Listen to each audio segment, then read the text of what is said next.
Shalom à tous, Baruch Hashem, Ashkenu, Baruch Lekenu, Shazachenu, l'Ilmol, l'écouter Moharan, qu'on est en train de l'écouter Moharan, on continue, Baruch Hashem, la Torah numéro 44, donc de l'écouter Moharan, et on est arrivé à la haute Vav dans l'écouter Moharan. Donc on a vu le secret de taper des mains, on est en train de découvrir le secret de taper des mains dans la Tfila, hein, qu'on a vu que ça attire en réalité, ça chasse l'air impur des nations qui est ici, donc toutes les ta'avot, les perturbations qu'il peut y avoir dans la prière, et ça attire ici un air pur, ça attire un air kadosh de la Tadaret Israël. Boker Tov Rabbi Ilan, Toda Rabba Bisrutra, on peut étudier sans la khatz, Baruch Hashem. Et donc, ça c'est ce qu'on a vu, ok? On a vu cette dimension-là. Après, on a vu, rappelez-vous, on a vu que lorsqu'on est en dehors d'Eretz Israël, c'est comme si on n'avait pas de Dieu. Comme ça, c'est marqué dans la Gemara. Celui qui habite en dehors d'Israël, c'est comme si il n'avait pas de Dieu. Donc, c'est à quoi? C'est comme si il servait un Dieu étranger.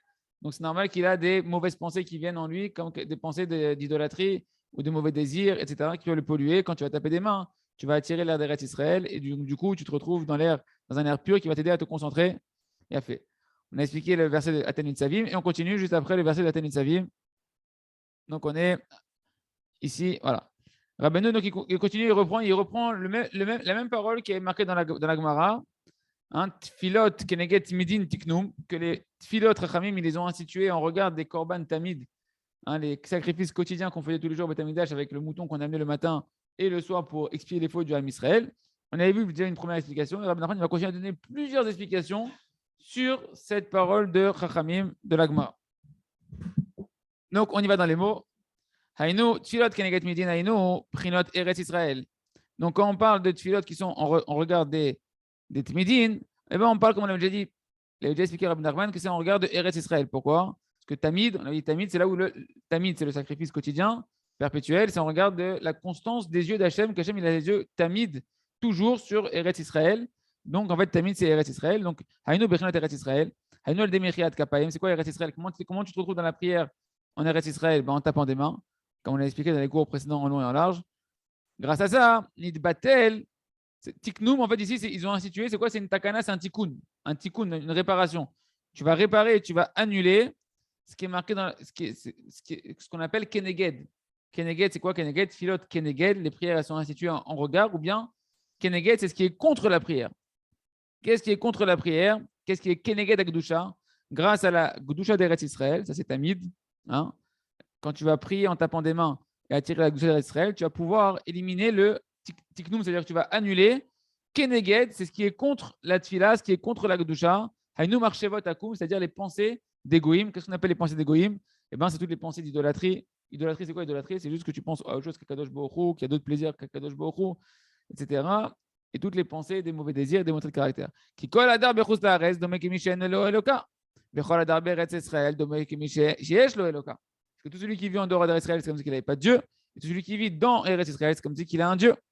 Donc quand tu tapes des mains, que maintenant tu attires sur toi, même en France, même à Paris, même à Neuilly, ouais, tu tapes des mains là-bas et tu attires sur toi la Gdusha d'Eretz Israël, tu es en train de faire la prière comme si tu habitais en Eretz Israël. Bien évidemment, ça ne veut pas dire que tu as trouvé l'astuce pour ne pas faire la Aliyah.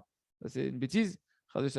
Mais ça veut dire qu'au moins tu as sauvé ta peau, que ta tefila, elle est déjà en Eretz Israël, de Navirat d'Eretz Israël, et que tu peux avoir éliminé ce qui est Keneged la tfila, c'est-à-dire Keneged la Gdusha, c'est-à-dire les mauvaises pensées qui viennent te perturber. Donc quand tu tapes des mains, tu es dans l'air d'Eretz Israël. C'est comme si tu avais un Dieu qui était là, donc tu es dans la Emouna. Et donc tu peux annuler ça, Tiknoum. Tiknoum, c'est Nidbatel, tu vas annuler ce qui est Keneged. C'est quoi Keneged qui est contre? C'est les marchavot, les pensées des Goïm, les pensées des récits. Ok, on continue. Utfila, Ibernat Emouna. Donc Rabbeinu, maintenant qu'il a expliqué ça, il va bien nous montrer c'est quoi ce qui est contre le Keneged, Tfilot, Keneged. Le Keneged, qu'est-ce qui est contre? Il nous dit là, Tfila, quand c'est marqué dans les paroles de nos sages, Tfila, on sait que Rabbi Nachman a déjà expliqué dans la Torah 7 de l'écouter Moharan que c'est la dimension de la Emouna. La Emouna, c'est la prière. Tu crois en Hachem, tu lui parles. Comment chez Katouv, Vahi Yadav Emouna, Adbo Hashemesh. C'est marqué les mains de Moshe quand elles ont combattu Amalek, qui est le symbole de l'hérésie, de la kfira, de l'incroyance, eh ben, c'est les mains de Moshe qui faisaient la guerre. Elles étaient étendues en Emouna jusqu'au coucher du soleil. Et Onkelos nous dit Targumo, Prishan Bislo. Prisan Bislo, il nous dit en Kelos, comment on traduit ses mains, elles étaient étendues en Emouna. C'est quoi que les mains de Moshe, elles étaient étendues en Emouna? Elles étaient étendues en prière. Donc tu vois que dans la Torah écrite, en Kelos, il a traduit que la Emouna, c'est la prière. Donc quand je te parle des tfilot ici, je te parle de la Emouna. Quand je te parle de quelque chose qui va être contre tfilot keneged, qu'est-ce qui est contre la Emouna? Ben, c'est l'hérésie, c'est l'idolâtrie. D'accord? L'idolâtrie, c'est juste s'écarter de la Emouna, c'est endommager la Emouna. Tu crois que c'est autre chose qu'Hachem, ou bien que c'est pas pour ton bien qu'Hachem il t'a fait ça. Veneged Emouna, hem akfirot, marchevot akum. Et on regarde donc de la Emouna, qu'est-ce qu'on a? Eh bien, on a les pensées d'hérésie, d'égoïm, d'accord? Les pensées d'hérésie. C'est ça le keneged. Il me dit maintenant, Vetikunam, Aledé, Tmidin, Aledé, Eretz Israël, Aledé, Mechat Kaf. Donc, c'est quoi la parole de Chachamim? Tfilot, Tfilot, Keneged, Tmidin, Tiknum. Les Tfilot, on regarde des sacrifices quotidiens, ils les ont institués. Tfilot, c'est Emouna. Keneged, c'est les pensées d'Avodazara. Ken. Tmidin, c'est en tapant des mains, tu vas être dans Eretz Israël. Tiknum, Ken, tu vas les réparer. Ces pensées d'hérésie qui sont contre la Emouna, tu vas les réparer dans ta Tfila. Mais Tikkunam, donc la réparation de ces pensées d'hérésie, ces pensées d'Avodazara, etc., d'Egoïm, à l'idée de Tmidin, par le sacrifice quotidien qui ici en fait fait référence à Eretz Israël, parce que Tamid, c'est là où les yeux d'Hachem sont tout le temps, constamment en Eretz Israël. Donc à l'idée Eretz Israël, à l'idée Mechiat Kaf, en tapant des mains, eh ben, tu vas réparer les pensées d'hérésie. Donc quelqu'un qui est en train de faire la prière concrètement, tu fais ta prière et tu commences à avoir des pensées qui viennent dans ta tête, qui t'embêtent, etc. Tu tapes des mains. Tu tapes des mains avec la Emouna que tu es en train d'attirer ici, la force de créatrice d'Akadosh Baruch Hu du monde, et qu'Akadosh Baruch Hu il peut t'approprier cette terre-là dans laquelle tu trouves maintenant le mètre cube dans lequel tu es maintenant là en train de prier. En tapant des mains, tu le rentres dans la douche d'Eretz Israël, tu le rentres dans la Emouna, et donc tu renvoies les pensées, toutes sortes de pensées négatives, d'hérésie qui peuvent t'attaquer pendant la prière. Depuis qu'on fait cette Torah-là, je me suis remis à taper des mains, je m'étais un peu endormi dans cet état de Rabbeinu. Et tu sens vraiment une Seta Ishmael Yochedet. Tu sens vraiment une Seta Ishmael Yochedet. Dans la Idbodedou, dans la Mida, dans le Kaddish, n'importe quand. Vezé Perouche, Vaïta Ateret Tiferet Ved Hashem. Et c'est ça le sens de ce qui est marqué dans le prophète Yeshaya. Et tu as été comme une couronne de splendeur dans les mains d'Hachem. On va expliquer, Rabbi Nachman va expliquer. Mazé Perouche, à l'aider Yad Hashem. C'est quoi dans les mains d'Hachem? Par les mains d'Hachem. C'est quoi les mains d'Hachem? Quand tu vas taper des mains. Quand tu vas taper des mains, qu'est-ce que tu fais quand tu tapes des mains? On a dit les 28 phalanges, on regarde les 28 lettres du premier verset de la création, que c'est Koach Ma'asav, c'est 28 lettres, c'est la force. 28, c'est Koach, c'est la force des actions d'Akadosh Baruch Hu, comment il a créé le monde, rien qu'avec les premières lettres, les 28 premières lettres de Bereshit, du premier verset de Bereshit. Donc quand toi tu tapes des mains, tu réveilles quoi? Les mains d'Hachem et ta Emouna. Quand tu tapes des mains, tu réveilles quoi? La Emouna que c'est Hachem qui a créé le monde. Que c'est Hachem qui crée le monde à chaque instant par les 28 lettres de la création qui sont représentées par tes mains. Donc, en tapant des mains, tu réveilles quoi? Ta Emouna en Kodesh Baruch Hu, que c'est les mains d'Hachem qui font tout. Hachem, il a fait, il fera tout ce qui se passe grâce par la Torah. Perouche, elle aidé, il y a d'Hachem. Donc, le sens du verset, et tu as été comme une couronne de splendeur dans les mains d'Hachem. Les mains d'Hachem, c'est en tapant des mains. Quand tu vas taper des mains, elle aidé Mechat Kaf, Shnitorer, Yadav, chez Kadosh Baruch Hu, que tu réveilles quelque part la Emouna dans les mains d'Akadosh Baruch Hu, que c'est lui qui, par sa force de ses mains, il a créé le monde, des mains spirituelles, bien évidemment. Canal, Aïdézé, Nitzaken, Irure Akum, c'est ça, Tiknum. Tiknum, on n'est plus en Tiknum là, on est dans l'autre verset. Grâce à ça, tu répares les pensées d'hérésie de Avodazara, qui allait aider Akum. Et maintenant, Rabbi Nachman, il va expliquer quel rapport avec le verset que je suis en train de vous dire ici. La couronne de splendeur, tu as été comme une couronne de splendeur dans les mains d'Hachem. Les mains d'Hachem, c'est en tapant des mains. Tu répares les pensées d'hérésie. Quel rapport avec le verset qu'on vient de voir ici? Ben, on dit parce que quand quelqu'un est dans des pensées d'Avodazara, des pensées d'hérésie, des pensées qui ne sont pas de la Emouna, tu es en colère, tu n'es pas bien, tu as peur, toutes sortes de pensées qui ne sont pas de la Emouna, qui s'appellent en fait des pensées d'hérésie, eh bien, Pogem Betiferet. Tu es en train d'endommager la sphira, la sphère céleste de la Tiferet, qui est la splendeur. D'accord? Kadosh Baruch Hu, il se resplendit par nous. Nous, notre splendeur, c'est Kadosh Baruch Hu. D'accord? La Torah, c'est la splendeur aussi d'Akadosh Baruch Hu, c'est qui nous permet de connaître Kadosh Baruch Hu.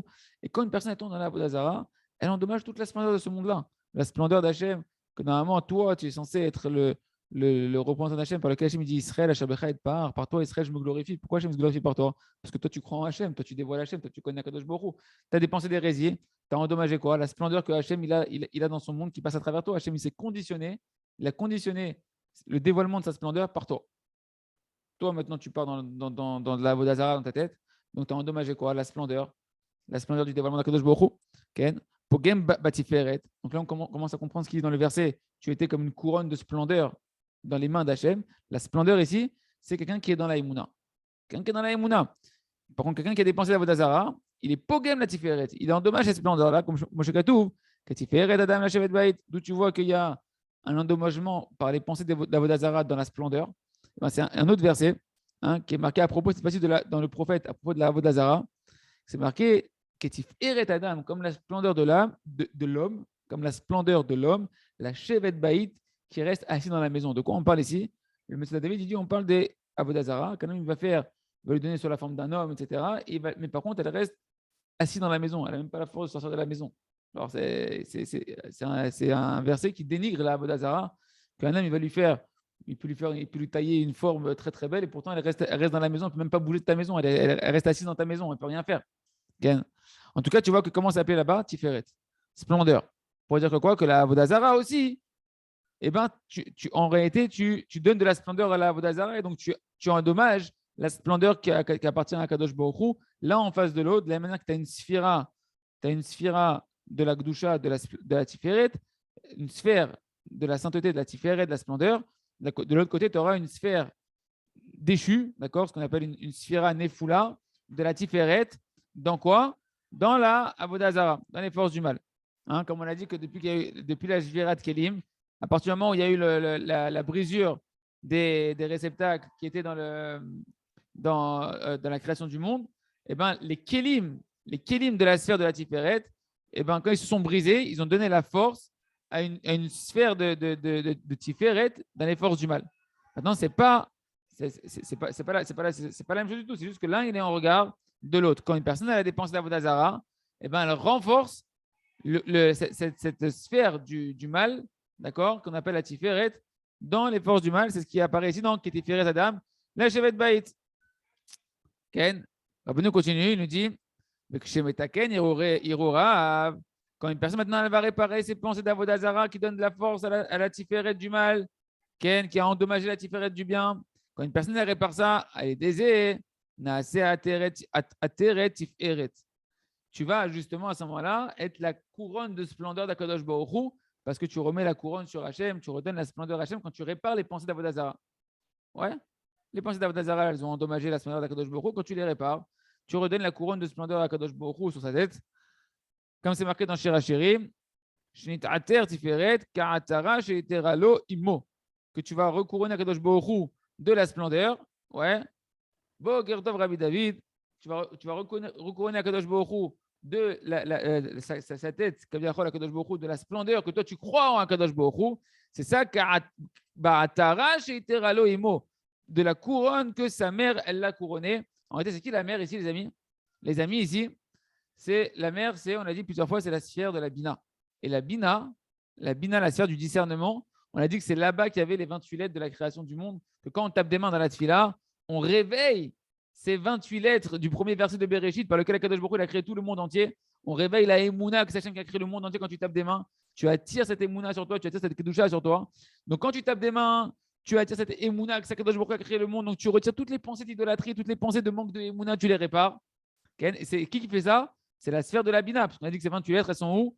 Tes 28 phalanges, elles sont regardées 28 lettres qui sont dans la sphère de la Bina. Et donc c'est la Bina qui va couronner, si on peut dire ainsi, la Tiferet, la splendeur qui a été déchue parce que tu croyais dans la Avodazara et que tu as donné de la splendeur à la Avodazara, à Kadosh Baruch Hu. Et maintenant, tu redonnes Kaviachol, cette couronne à Kadosh Baruch Hu de splendeur grâce à la maman. C'est qui la maman? C'est la Bina, où là-bas, il y a les 28 lettres du premier verset de Bereshit que tu réveilles quand tu tapes des mains avec les 28 phalanges. Il a fait. Koach Masav Guide l'amour. Pérouche Acher, autre explication. Ken. Ça va ou pas? C'est pas trop c'est clair? Bon, pour David, c'est sûr que c'est pas très clair, mais pour les autres? Non? Question? LOL.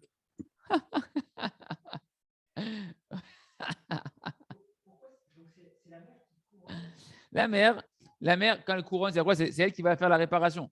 D'accord? La mère, c'est la sphère de la Bina. Ou maintenant, oublie ça. Qu'est-ce qu'on avait dit? On avait dit que dans la sphère de la Bina, juste, tu te rappelles une chose, on avait dit que dans la sphère de la Bina, les 28 lettres du premier verset de Bereshit, Bereshit, Bara, Elohim, et Tares, ils sont là-bas. D'accord? Et donc ça, quand toi tu tapes des mains qui a 28 phalanges, 14 dans les 5 doigts de la main ici, 14 dans les 5 doigts de la main ici, donc il y a 28. Quand tu tapes des mains, tu réveilles cette émouna que c'est les mains d'Hachem avec les 28 lettres du premier verset qui ont créé tout le monde entier. Donc tu répares les pensées d'Avodazara. Tu répares la Avodazara qui est dans ta tête, toutes les peurs, les craintes, les angoisses.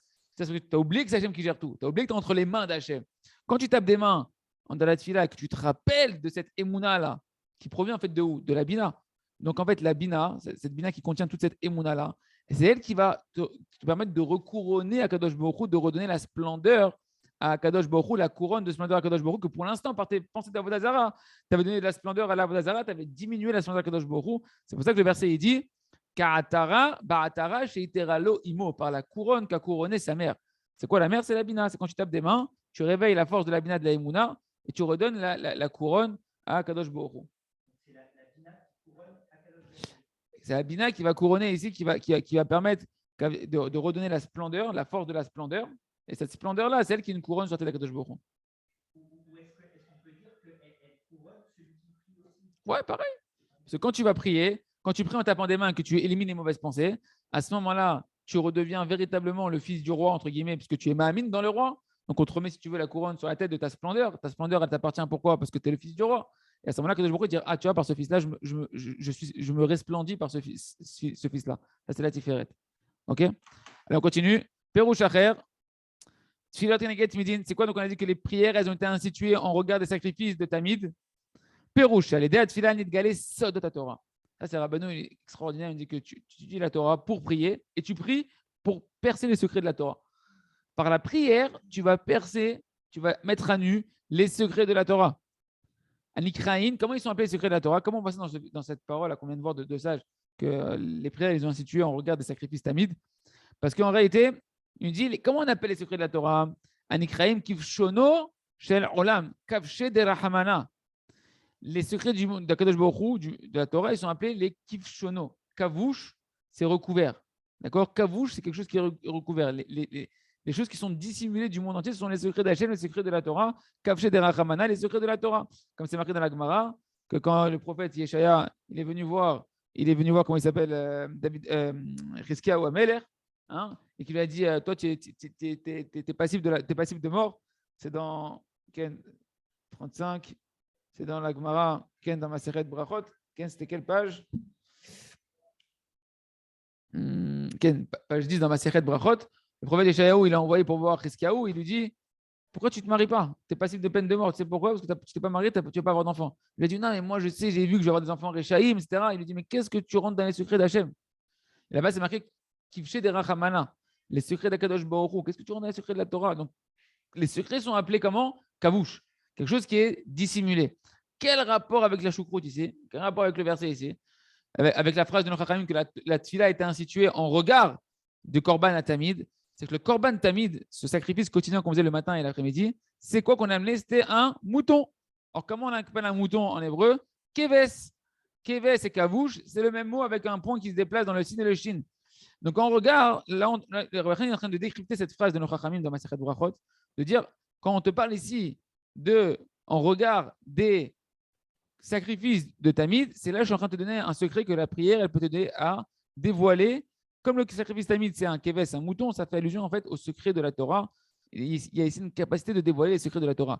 Moshe Katouv, Ukvasim l'ilvushecha. Comme c'est marqué dans Mishlek 27, et les moutons, quand tu vas les tondre, tu vas tondre la laine, ils vont te servir de faire quoi? Des vêtements. Les vêtements, ça recouvre. Les vêtements, ça recouvre quelque chose, que ça va dissimuler quelque chose. D'accord? Et ici, sur ce verset-là, justement, là-bas, on parle des moutons, d'accord, qui vont faire des habits. Ils ont parlé de ce que je viens de vous dire. Non, c'est dans Maseret Chagiga, page 13, c'est marqué là-bas, on parle de quoi? Des dvarim, des paroles de Torah qui sont les secrets d'Akadosh Baruch Hu, qui sont allusionnés comment dans la Gemara? Par les moutons qui sont keves, kavouche, le mouton et ce qui est caché, c'est les mêmes lettres. Okay. Et là, Rabbi dit Utmidin. Et donc, le sacrifice tamid qu'on faisait le matin et le soir, le mouton qu'on sacrifiait le matin et le soir, le keves qu'on sacrifiait le matin et le soir, Kvasim, donc c'est des kevasim, Kumosh Katouv, et ta keves Aratasé Baboker, comme c'est marqué dans Bamidbar, C'est marqué là-bas, tu amèneras un mouton le matin, tu amèneras un mouton l'après-midi. Ce qu'on fait mincha et shacharit. Shacharit et mincha, c'est les sacrifices qu'on ramenait. C'est pour remplacer les sacrifices tamid. Ouais. Donc le sens simple de la Gemara, c'est on a fait la prière de shacharit et de harvit pour remplacer les moutons qu'on amenait en sacrifice expiatoire de nos fautes le matin et l'après-midi. Mais là, Rabbi Nachman dit non, on parle d'autre chose. Le mouton, c'est les secrets de la Torah. Tu veux dévoiler les secrets de la Torah? Alors, lis la suite. C'est quoi maintenant? Donc, on a compris, c'est quoi Tamid? Tamid, c'est les secrets de la Torah. Tfilot, Keneged, Tamid, Tiknum. C'est quoi Neged? Contre, ouais. Et bien, il nous dit ici, Rabbi Nachman, c'est un langage, en fait, c'est pas un langage de contre, c'est un langage de devant. Hein? En réalité, on voit que Yaakov, quand il a parlé avec Laban, il a dit Neged Achenu. Et la Kavana, c'était quoi Neged Achenu? C'est pas contre nos frères ici. Il n'a pas dit contre nos frères. Le mot Neged ici, la Kavana, c'est que ces paroles-là, il les a dit de manière dévoilée devant tout le monde. D'accord? Et donc, le mot Neged ici, ça veut dire devant, dévoilé devant tout le monde. D'accord? Donc, Rabbi Nachman, il apprend ici le sens de Neged, non pas de contre ou en regard, mais oui, plutôt en regard. En regard dans le sens de en regard, mais devant. D'accord? Dévoilé devant. Donc il nous dit, validé, tfilot, nidgalé, slot Torah. C'est quoi neged timidin? Par tfilot, keneged timidin, par la prière. Neged ici, tu vas dévoiler devant toi quoi? Timidin, c'est les secrets de la Torah. Kamouva, al-pasuk, ta'avor, même itera ani, comme c'est marqué, comme Rabbi Nachman il a expliqué plus tard dans la Torah 73 du Likutei Moharan, où là-bas il va expliquer que par la tfila, on dévoile les secrets de la Torah. Une personne elle va étudier la Torah. Après, elle va prier sur l'étude de la Torah. Et quand elle va prier sur l'étude de la Torah, elle va arriver à des conclusions sur la Torah qu'elle a étudiée, qui étaient cachées dedans, qui sont des secrets de la Torah, qui va arriver par la tfila. Et ça, Rabbi Nachman dit, il apprend du verset dans la Torah 73, qui t'a avor, quand tu vas traverser dans l'eau, je serai avec toi. Donc, le Rav Arush il nous donne ici un petit peu ce qui est marqué dans la Torah 73, parce qu'on on l'a pas forcément en tête, nous on l'a même peut-être pas encore vu, etc. Donc tout de suite, il nous fait un petit copier-coller un peu de ce qui est marqué là-bas. Qu'est-ce qui est marqué là-bas? Donc on saute dans la Torah 73 du côté Moran. Akadosh Baruch Chafetz Chesed Hu. Hachem, il veut donner du chesed, il kiffe donner Hachem son kiff, il t'a créé que pour donner. Il veut constamment nous déverser sur nous des brachot, de la slacha matérielle, spirituelle, que tu préserves tes yeux, que tu as de la parnassa beshefa, shlom bayit. Il veut tout donner à Akadosh Baruch Hu. C'est pour ça qu'il a créé le monde. Okay? Mais l'abondance ne peut descendre sur toi, il dit Rabbeinu, Rak alede kli anikra ani. Que par Boker Tov Moshe, que par un réceptacle. Il faut un réceptacle. Hachem, il veut donner. Hachem, il veut donner. Tu vois, Moshe, il veut boire du café. Il a un réceptacle pour le café, c'est le verre. Hachem, il veut donner de l'abondance. Il veut donner de l'abondance. Il faut un réceptacle. Il dit Rabbi Nachman dans la Torah 113, c'est quoi ce réceptacle? C'est Ani. C'est la notion de Ani. Ani, c'est moi. Alors, je dis, attends, c'est bizarre. Le moi, c'est l'ego. L'ego, c'est le contraire d'un réceptacle. Non, Rabbi Nachman dit, on parle d'autre chose complètement. De quoi on parle? Concentre-toi, Gabriel, sinon tu ne vas pas comprendre. Chez Neymar, Ani avarechem, comme c'est marqué, et moi je vous bénirai. Donc tu vois que la bénédiction, elle est collée à quoi? À Ani. Moi je vous bénirai, Ken, c'est Akadosh Baruch Hu. Mais le vrai Ani, c'est Akadosh Baruch Hu. Anochi Hashem Lokecha, je suis Hashem ton Dieu. Je suis Hashem ton Dieu qui t'a sorti d'Égypte, etc. D'accord? Le Ani, c'est Akadosh Baruch Hu. Mais Rabbi Nachman dit là-bas dans la Torah, tu veux recevoir la bracha, il te faut ce Kéli qui s'appelle Ani. Et c'est quoi ce Kéli? Écoutez bien comment Rabbi Nachman va décrypter le Ani. Le Ani, c'est pas toi. Arrête de croire que c'est toi, la Ishtadlout, c'est moi, c'est ma force, c'est moi qui fais. Ça, c'est pas la bracha, ça, c'est la klala. Ça, c'est la fausse bracha. C'est la bracha qui, avec les trous qui fuient, tu as fait un saut en gruyère et tu dis, je comprends pas, j'arrête pas de remplir et ça ressort. Okay? Parce que c'est pas de la bracha. Le Ani ici, Ani et Aïn, les amis, Ani et Ani, Aïn, c'est les mêmes lettres. Ani, c'est moi. Aïn, c'est le néant. Il n'y a rien hormis Hachem. En, on, milvado. En, c'est les lettres de Ani. Il n'y a rien hormis Akadosh Baruch Hu. Tu vas transformer ton Ani en Aïn. Comment tu fais ça? Il dit Rabbi Nachman. Eh bien, il dit le Kéli, il se fait lorsque chacun d'entre nous, eh ben, on va prier de telle manière que tu vas. Donc, déjà, tu pries, tu es avec Hachem. Tu annules ton moi avec Akadosh Baruch Hu dans la prière et tu vas attacher ta pensée à la parole. Comment on voit ça? Il dit chacun du Israël, il s'appelle Tzadik. Toi aussi, tu es un Tzadik. Moi aussi, je suis un Tzadik en miniature. Comme c'est marqué, tout ton peuple, c'était Tzadikim. Qui tout ton peuple, chacun d'entre nous. Et le Tzadik, comment il est appelé le Tzadik? Il nous dit, le Tzadik, il est appelé Aleph. Il est appelé Aleph, dans le sens, dans ce qui est marqué dans Tehilim, Aloufenu Mesubalim. Là-bas, on parle des Tzadikim. Les Alouf, c'est des dirigeants. D'accord? Les Aloufim, c'est un Aleph, c'est un dirigeant, un Alouf. Et donc, le Tzadik, il est appelé Aleph. Donc là, tu as la première lettre de Ani. La première lettre de Ani, c'est Aleph. Donc, c'est le Tzadik. C'est le Tzadik. Pourquoi c'est le Tzadik aussi? Parce que le Tzadik, c'est lui qui t'aide à être connecté à l'unité d'Hachem, à la Emouna totale, qu'il n'y a rien dans le Makadosh Baruch Hu, c'est que le Tzadik. D'accord? Et après ça, c'est Aleph. Ensuite, Dans le hadith, à quoi? Tu as le nun. Nun, ça fait référence à quoi? À la parole, parce que la parole, nous dit Rabbi Nachman, c'est la royauté. Et la royauté, elle passe par la bouche. Un roi, il dirige par sa bouche. Quel rapport avec le nun? Eh bien, Rabbi Nachman l'avait déjà dit dans la Torah numéro 1 du Likutei Moharan. Ils avaient ramené ce verset-là en disant que la royauté, elle est symbolisée par le nun, qu'on avait dit le chen dans la Torah numéro 1 du Likutei Moharan. Le nun là-bas, ça faisait référence à la royauté. Et Rabbi Nachman, il avait ramené le verset dans Tehilim, Yinon Shemo. Son nom, c'est Inon. On parle là-bas du roi, on parle là-bas du Mashiach. D'accord? Et comment il s'appelle? Inon. Inon, c'est le mot Nun. Inon. Non, non c'est Nun. D'accord? Donc le roi, le Mashiach, etc., il est représenté par la lettre Nun. Il va dévoiler les 50 portes de la pureté. D'accord? Il va nous sortir les 50 portes de l'impureté. 50, c'est Nun aussi. OK? Les Nun Sha'arebina, les 50 portes de la compréhension d'Akadosh Baruch Hu, du discernement. Donc le Nun de Ani, c'est quoi ici? C'est la royauté, c'est la parole. Ken, la parole que tu vas exprimer dans ta tfila. Quand tu vas t'attacher au tzaddik, Moshe Katouv, Inon Shemo, ou Peresh Rashi, les Shan Malchut. Rachid, là-bas, on parle de la royauté. Ve'ayud, Naasel, Ede Marshava. Et le Yud, c'est quoi le Yud de Ani? Le Yud, c'est la pensée. Quand tu vas prier, que tu vas attacher tes paroles, le Nun, c'est la parole. Le Yud, c'est la pensée. Tu vas attacher ta pensée à la parole. Tu vas bien les accrocher. Ouais. Pourquoi le Yud, c'est la pensée? Déjà, on sait que le Yud dans les Sirot, c'est la Chorma, comme on dit dans Bar Yochai, Yud Chorma Keduma. Yud Chorma. Dans Azachar Moshe, c'est ce qui ramène Rabbi Nachman. Lui, la preuve qui nous ramène Rabbi Kadosh, c'est ce qui est marqué dans Azachar Moshe. Dans Azachar Moshe, c'est marqué Az Yashir Moshe. Moshe, pourquoi il va chanter avec un Yud? C'est marqué au futur. Il dit Rachid sur place, le Yud de Yashir, Yud Al-Shem Amarshava Neemra. Il est dit par rapport à la pensée. Donc tu vois que le Yud, c'est la pensée. Donc Rabbi Nachman dit quand tu dis Va Ani Avarechem, et moi je vais vous bénir. Ouais, le Ani ici, Aleph, c'est le tzaddik, le Nun, c'est la parole, et le Yud, c'est la pensée qu'il va falloir que tu attaches ta pensée fortement à ta parole. Et donc à ce moment-là, hein, quand tu pries comme ça, Bet Kashrut la tzaddikim, avec la pensée qui est attachée à la parole, ouais, que ta parole elle est attachée à ta pensée, que tu penses à ce que tu dis, pas que tu lis un texte, tu penses à ce que tu dis, tu mets ton cœur dedans. À ce moment-là, le Keli de Ani, il est prêt pour que Ani Avarechem, que je puisse vous envoyer la bracha, que la bracha, je vous l'envoie, mais vous avez le réceptacle pour la recevoir, parce que Kadosh Baruch Hu, il veut donner le chesed. C'est pour ça que Kadosh Baruch Hu, mit'ave les tfilatan, il aime nos prières, parce que quand on prie, il peut faire son kiff, Hachem, c'est quoi son kiff? Te donner. Mais pour prier, il faut être attaché au tzaddik, il faut attacher ta pensée à ta parole. Tout ça, les amis, c'était juste un copier-coller de la Torah 73. Pour comprendre le verset que Rabbi Nachman a dit, Veta'avor, Bamaim, Ani Itera, quand tu traverseras dans l'eau, je serai avec toi. Le Ani, je serai avec toi. Le Ani, c'est ça. D'accord? De quoi on parle ici? C'est la tfila.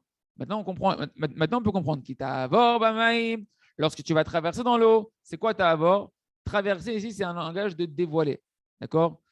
Comme c'est marqué dans Shemot Yudbet, Va'avar Hashem Ningof et Mitzrayim, mais Hashem, il s'est dévoilé, il est passé ou bien il s'est dévoilé pour frapper les Égyptiens en Égypte. Et le mot passé, qui veut dire la avor, il veut dire aussi il s'est dévoilé à Kadosh Baruch Hu. Donc le mot ici, quand tu traverseras dans l'eau, c'est pas seulement que tu vas traverser, c'est que tu vas dévoiler quelque chose qui est dans l'eau. C'est quoi l'eau? En Maïm et la Torah. Il n'y a pas d'autre définition de l'eau si ce n'est la Torah. L'eau, c'est la Torah, c'est-à-dire que c'est l'élément indispensable à la vie. Hein, tu veux vivre sur Terre, la seule planète où on peut vivre, c'est la Terre parce qu'il y a de l'eau. Hein, s'il n'y a pas d'eau, il n'y a pas de vie. C'est Nigmar. S'il n'y a pas de Torah, il n'y a pas de vie. Okay, donc, tu vas traverser dans l'eau, c'est quoi? C'est que tu vas dévoiler, ta avor, c'est dévoiler dans l'eau. Dans la Torah, les secrets qui sont cachés dans l'eau, dans les profondeurs de la Torah, dans les profondeurs de l'eau, comment tu le fais? Ani itera. Ani, ici, c'est tout le secret qu'il a expliqué dans la Torah 113 de la tfila, attacher la pensée à la parole avec l'aide du tzaddik dans la tfila. Quand tu fais ce travail-là de prier Bekavana, tu dévoiles les secrets de la Torah. Quelqu'un étudie la Gemara, maintenant il ne comprend pas la Gemara. Comme il faisait le Chazanish, qu'est-ce qu'il faisait? Il fermait la Gemara, il se mettait à prier dans Tehilim de tout son cœur et il rouvrait la Gemara, il comprenait la Gemara parce qu'il a percé par la tfila, à ce moment-là, les secrets qui étaient dans la Torah qu'il n'arrivait pas à comprendre. Il a fait. Dernier pirouche qu'on va voir, je pense, je crois que c'est le dernier. Pirouche Acher, Tfilot Keneged. Aïnou Amar Shavot Zarot, Shem Keneged. Shem Belim et Tfilato. Donc il nous dit l'autre explication, quatrième explication sur cette phrase de Chachamim. Tfilot Keneged, les tfilot, elles ont été instituées en regard. C'est quoi de quoi on parle? On parle, quoi qui est en regard, qui est contre? Qu'est-ce qui est contre la Neged ici, c'est le sens de contre. Qu'est-ce qui est contre? Ce que quand tu es en train de prier, qui viennent contre toi, c'est quoi? C'est les mauvaises pensées qui viennent te perturber. Shem Keneged, qui sont contre un homme. Shem et Balbelin Tfilato, qu'elles embrouillent ta tfila, les mauvaises pensées. Elles viennent te polluer, elles t'embrouillent ta tfila. et on les appelle Nikraim Maboul. Elles sont comme un déluge. Pourquoi est-ce que Maboul, c'est Milachon Bilboul, hein? Maboul, c'est que tout est mis sans dessus-dessous, tout est remué, etc. Tout est mélangé dans les eaux du déluge. D'accord? Et bien c'est pareil, tu as un déluge d'hérésie qui rentre dans ta tête, un déluge de pensée qui est incontrôlé, qui va dans tous les sens. Donc elles sont négèdes, elles sont contre tes prières, elles t'empêchent la prière. Tikuno, c'est quoi tiknoum? Ils les ont institués, c'est tikuno. Ici, on a dit encore une fois, ils les ont institués, c'est tikun. Tu répares ces pensées de déluge qui viennent dans ta tête. Comment? Chez Iten Zdaka les Eretz Israël. Que tu vas donner la Zdaka à des Talmidei Chachamim, à des gens qui étudient la Torah en Eretz Israël, à des Mosdot d'Eretz Israël. Pourquoi? Comme on avait déjà expliqué avant dans l'écouté Moran, allez, Désé ou Nichal Beretz Israël, en donnant la Zdaka en Eretz Israël, tu t'inclus dans l'ère d'Eretz Israël. Et donc, tu attires sur toi toutes les propriétés extraordinaires de l'ère d'Eretz Israël, même dans ta prière, même en général, de pouvoir avoir la force de repousser les mauvaises pensées. Tu as des mauvaises pensées, donne la Zdaka en Eretz Israël. Asher Alea Neymar, Eretz Lo Gushma Beyom Zaham. Quand c'est marqué dans Yechezkel, un verset que la Gemara va ramener dans Masechet Zvachim, pour nous dire que quoi? Que Eretz Lo Gushma Beyom Zaham, c'est une terre qui n'a pas été Gushma, ça vient du mot Geshem, qui n'a pas été touché par les pluies du déluge au moment de la colère du déluge de l'époque de Noach. Eretz Israël n'a pas été touché par le déluge. Eretz Israël elle est restée intacte. D'accord? Et donc, quand toi, tu vas donner maintenant, tu as des déluges d'hérésie dans ta tête. Et Rabbi Nathan il expliquera dans l'écoute la qu'on parle des déluges aussi, des pensées de débauche. Qu'une personne, c'est ce qui endommage le plus sa pensée, qui fait que sa pensée, elle part à droite, à gauche, etc. Eh bien, sache que Eretz Israël n'a pas été endommagé par le déluge. Donc, Eretz Israël est resté Kadosh. Kadosh, même au niveau du Brit, au niveau donc, de la pureté de la pensée, de la pureté dans l'esprit. Et quand tu vas donner la Zdaka en Eretz Israël, tu vas attirer cette doucha d'Eretz Israël qui va te permettre de repousser le déluge d'hérésie, le déluge des pensées de débauche comment s'appelle que le ouais. Oh, ok. Ce maboul qui est dans ta tête en tout cas, il va être guéri par ça. Va les désir. Ou Nitzal le Marchavot, Zarot, et grâce à ça, tu vas être sauvé des mauvaises pensées dans ta tfila. Et c'est beau parce que là, le Rav, regardez ce qu'il a mis ici. Il dit, dans la notation dans Big De Malchut, la Zaïn, il dit maintenant, pour comprendre ce qui est marqué dans Sefer Amidot, que c'est bien qu'un juif donne la Zdaka comment Rabbi Nachman il demande de donner la Zdaka? Avec les deux mains. Hein, on prend la Zdaka, Rabbi Nachman il insiste qu'on doit prendre la Zdaka avec les deux mains. Écoutez bien, c'est un secret que vous ne connaissez pas, ça, les amis. Pourquoi on donne la Zdaka avec les deux mains? Le Rav Rouge a donné un remède par rapport à cette Torah-là. Pourquoi Rabbi Nachman dit c'est bien de donner la Zdaka avec les deux mains? Parce que qu'est-ce qu'on a dit?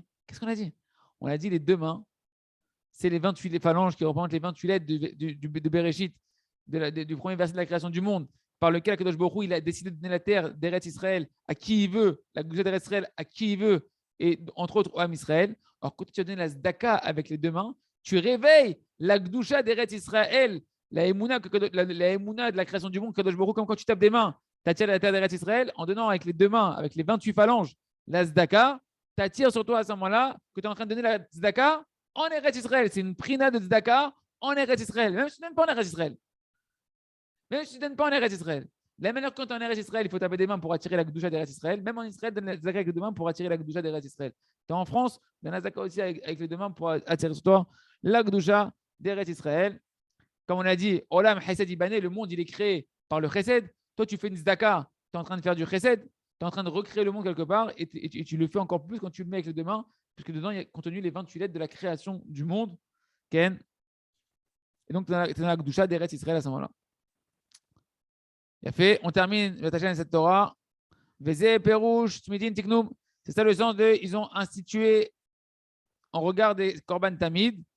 Il nous dit Tikunam, donc la réparation de ces pensées de déluge et d'hérésie. A aidé Eretz Israël, c'est pas Eretz Israël, chez Nemarba, Eretz Asher, Elokecha Doresh Ota Tamid, et Ne Hashem Elokecha Ba. Le Tamid, c'est Eretz Israël que les yeux d'Hachem, ils sont Tamid toujours dessus. Et donc, quand tu donnes la Zaka là-bas, tu t'inclus avec les deux mains, tu t'inclus dans la Gdusha d'Eretz Israël. Bon, il ne parle pas des deux mains ici, Rabbi Nachman, dans ses fermes, il le dit. Ok. Je me suis laissé aller, hein. Le zoom il est limité, je me suis un peu laissé aller, c'est pas grave, on termine la Torah, Batachem. Moi aussi, Rabbeinu Od, donc encore un cinquième pied rouge sur ça. Il nous dit Gam. En plus de la Sigoula de la Zdaka, Ken, et de taper des mains dans la fila qu'on mérite d'attirer sur la Gdusha d'Eretz Israël, d'être sauvé des mauvaises pensées, etc., du déluge d'hérésie. Et bien, il nous dit, qu'est-ce qu'on sait? On sait que ce qu'on a vu plusieurs fois, c'est marqué dans Baba Kama, que Avira d'Eretz Israël, Marquim, l'air d'Eretz Israël, il rend intelligent. Et bien, en tapant des mains, mon ami, tu vas purifier ton cerveau. Tu vas fluidifier ta pensée, tu vas la rendre beaucoup plus pure, d'accord? Et ta pensée, elle va être pure. Parce que la tête d'Eretz Israël, elle rend intelligent, mais quoi intelligent? Elle te purifie la tête. C'est ça le sens du verset dans Bereshit tête. Et lorsque je l'ai vu, lorsque je le verrai, quand je le verrai, je me rappellerai de l'alliance éternelle. On parle de quoi? De l'arc-en-ciel. Hein, l'arc-en-ciel par rapport au Maboul. Maboul, le déluge de penser que ta tête elle est impure, ton cerveau il est impur parce qu'il y a un déluge d'hérésie là-bas. Tu as trop d'images qui continuent à tourner dans ta tête. Ouais. Et ben, en voyant cet arc-en-ciel, je m'en rappelais de l'alliance éternelle. Donc c'est contre le Maboul. Hachem, il a dit qu'il ne ramènera plus le Maboul en voyant l'arc-en-ciel. Alors comment on comprend ça? Et on termine là-dessus avec Hachem. Ou Itzia, elle est déprimée Israël. Lorsque je la verrai, c'est quoi cette notion de voir? Ben, voir, c'est la notion d'Eretz Israël, d'attirer sur soi la doucha d'Eretz Israël. Pourquoi? Parce qu'on a dit que les yeux d'Hachem, ils sont tout le temps sur Eretz Israël. Donc la vision fait référence à Eretz Israël. Uritia, c'est Eretz Israël. Elle est désé, nitorer, ventaken, britolam. Grâce à ça, je me souviens de l'alliance éternelle. C'est quoi l'alliance éternelle, les amis? Alors là, il nous dit Prinat Tfila, Chai Birkan Dislota, Vetzadik, Chai Almin. Il dit en fait, l'alliance éternelle fait référence à la prière, que la prière, elle a 18 bénédictions dans la Hamida, quand on fait le Shmona Esrei, la Hamida, c'est 18 bénédictions. Et le Tzadik, eh ben, on l'appelle Chai Almin, c'est la vitalité des mondes. Pourquoi? Parce que Chai, c'est aussi 18. Hein, Chai, c'est 18. C'est la vitalité des mondes, parce que le Tzadik, c'est lui qui permet au monde, c'est le Yesod Olam, c'est le fondement, le pilier du monde. Grâce à lui, le monde, il continue de tourner. Okay? Et donc, quand il nous dit quand une personne elle attire sur soi la Gdusha d'Eretz Israël, okay, à ce moment-là, Taken Brit Olam, tu répares l'alliance du monde. C'est quoi l'alliance du monde? Ben, c'est la Tfila. C'est la Tfila qui passe par l'attachement au Tzadik. Il y a qu'on puisse être toujours dans cette dimension-là de la Gdusha d'Eretz Israël, d'être dans l'abondance d'Eretz Israël. Ah tiens, on va voir parce que je là, j'ai pas vu le Rav, il finit encore un petit peu ici, le commentaire. On va finir quand même le commentaire du Rav. Donc le Tzadik, il est appelé Chayolamim. Pourquoi est-ce qu'il est Tzadik et Sodolam? Je n'avais pas vu qu'il y avait le commentaire en bas. Ou Bisruto, Aolam Chayvekam. Grâce à lui, le monde, il vit et il se maintient. C'est ça, Chayolamim. Le 18 ici de Chay. Le Tzadik, il est la vitalité du monde grâce à son mérite. Ben, le monde, il continue d'exister. Et le Tzadik, il est aussi le Yesod. Le Yesod, c'est quoi? C'est le Brit. Donc Brit Olam, quand je vais voir la Gdusha d'Eretz Israël, je vais me rappeler de Brit Olam. C'est quoi ici? Brit Olam, mon alliance éternelle. C'est également la notion du Tzadik, qui est le Yesod, qui est l'alliance qui a préservé l'alliance d'Akadosh Baruch Hu. Et on sait que par le Yesod, c'est aussi dans les Sphirot, le canal final par lequel toutes les brachot, elles viennent, toutes les abondances, elles viennent pour arriver à se déverser dans la Malchut. D'accord? Et ben, quand tu vas prier, toute la prière, elle passe après par le Yesod. C'est par le Yesod, par le canal du Tzadik, que toutes les brachot, et la réparation d'alliance, etc., que toutes les brachot, quand tu vas prier, elles vont passer. C'est le tuyau. D'accord? C'est le tuyau qui amène tout. Et donc, c'est pas le gars m'a dit que je vais essayer d'ouvrir Nikra Chai.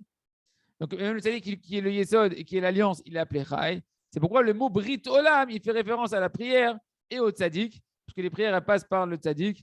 D'accord? Chez quoi la tfilote, tout doit être beau, que toutes les tfilotes, elles dépendent du Tzadik, comme on l'a vu plusieurs fois dans l'écouté moral. Et là, Rabbi Nathan termine en disant sache que tout ce sujet-là, depuis le début de la Torah, même Dalet, jusqu'à ici. Alors, le Rav, il a rajouté une note qu'a priori, cette note de Rabbi Nathan, elle devrait être peut-être à la fin de la Torah, même Vav, parce que la Torah, même Dalet, même He et même Vav, parlent de la même chose, c'est de taper des mains.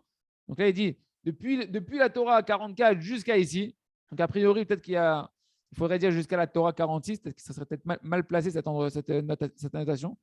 Peut-être, c'est pas sûr.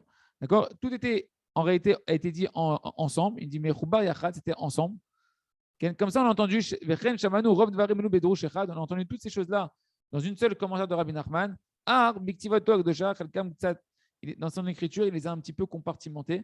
Alors, Ravaja dit, lui, qu'il les a compartimentés en Torah 44, 45, 46. Comme ça, c'était son habitude plusieurs fois. Je ne savais pas pourquoi Rabbi Nachman il l'a dit en un seul trait. Et quand il l'a réécrit, il l'a écrit en plusieurs fois. Ou bien il parle non simplement de la même Torah, et que la même Torah elle a été compartimentée en plusieurs points, alors qu'elle a été dite plus peut-être d'une seule traite, quand Rabbi Nachman l'avait dit initialement. Voilà, l'un ou l'autre. Donc on retiendra pour terminer en tapant des mains, en donnant la zaka en Eretz Israël, en fixant un endroit pour sa prière, Ken, on mérite d'attirer sur la douche d'Eretz Israël, d'être dans l'air d'Eretz Israël. Ça aide énormément pour la tefila. Ken, petit 1, tu te retrouves dans l'air saint qui annule les mauvaises pensées qui se tiennent contre la prière. Petit 2, tu annules toute l'obscurité, toutes les guerres et les marloquettes Ken, qui sont des bilboulim dans la prière. Petit 3, tu annules les mauvaises pensées, les pensées d'Avodazara, qui sont des empêchements pour la Emouna et la prière. Petit 4, tu annules tout le déluge d'hérésie qui sont les bilboulim, les embrouillements dans la prière. Petit 5, eh ben, tu purifies ta pensée. C'est plus facile pour toi d'être mitkaven. Petit 6, tu réveilles, tu réveilles et tu répares la notion du tzaddik qui est la vitalité du monde, qui est l'alliance du monde, qui amène les chai brachot. Chai, c'est la vitalité, mais chai, c'est les 18 bénédictions de la Hamida que par le tzaddik, et ben, les 18 bénédictions qui sont dans la Hamida, toutes les brachot, elles peuvent venir par la tfila. Il y a qu'on puisse attirer sur nous toutes les brachot.